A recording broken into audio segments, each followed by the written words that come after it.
Welcome back, everyone. Today we're going to give you a short and honest review on our Toro 30-inch stand-on aerator. This is a 2016 or a 2017, can't remember exactly. We've got just under 400 hours on this machine to get started. This is powered by a Kawasaki engine. That has always been a favorite of ours with any of our small equipment, so we are big fans of the Kawasaki engines.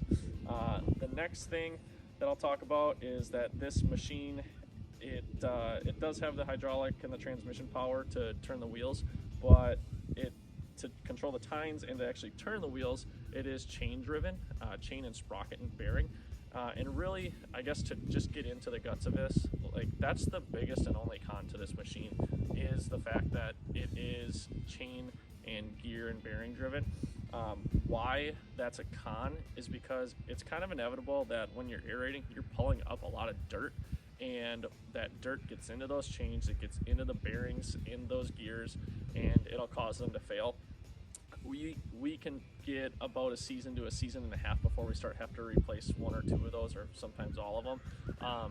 It's again really the biggest and only con that I could think about with this machine. I know there are some hydraulic driven units out there. I'd love to test them out, but for the sake of this video, this machine has been amazing for us. It's just the having to stay up on the maintenance with those chains and those sprockets and bearings. As we work our way back into the machine a little bit, up top here is the control center, and we'll get a little bit closer view of that following this. But basically, if you, I guess, come on up here, Brock. Makes more sense so that they can see it while we talk about it. We have the PSI controller right here. So the really nice thing about this machine is that you can adjust how much down pressure you have with the tines based on the condition of the ground. So the bulk of our aerating either happens in the spring or it happens in the fall. Well, in the spring, the ground is very soft, which means you need to be very delicate with this machine with that ground being soft. If you go too aggressive with it, you'll rip up a lot of the lawn versus pulling a good core. So in the springtime, we can simply dial this way back so that we just get a good thumb size core and don't tear up the lawn.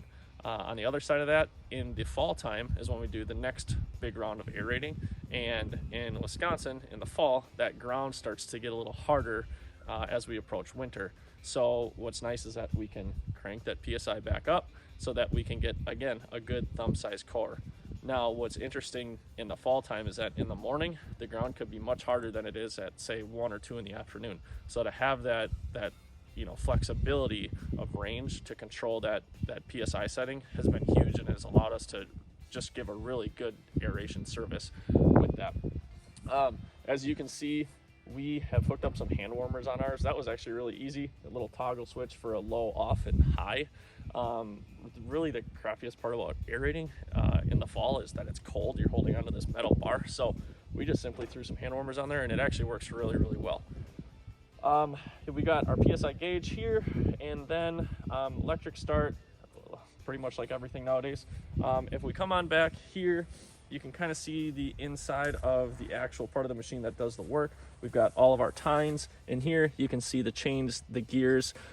You can adjust the chain tension up to a certain point, so you do have a little bit of flexibility there, but there's a couple grease certs in here that you want to keep maintained and keep your chains lubed. Other than that, it's a pretty simple machine. You still have your engine that you got to maintenance, and your hydraulic pumps that you have to maintenance at their normal intervals. But as far as like extra maintenance aside from those things, it's a couple grease certs and some chain lube, and keeping an eye on these tines so that they don't get bent.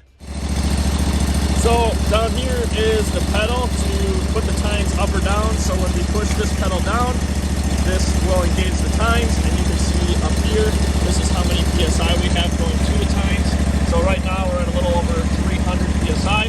If I want to dial that down, I simply just grab this knob here and turn it counterclockwise, and as you can see, our PSI setting goes down.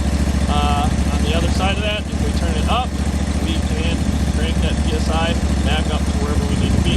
Again, the goal here is to get a core the size of the thumb and not tear up the lawn. So this is our parking brake, and then there is a safety switch right here that if you're driving and you don't want to put the tines down,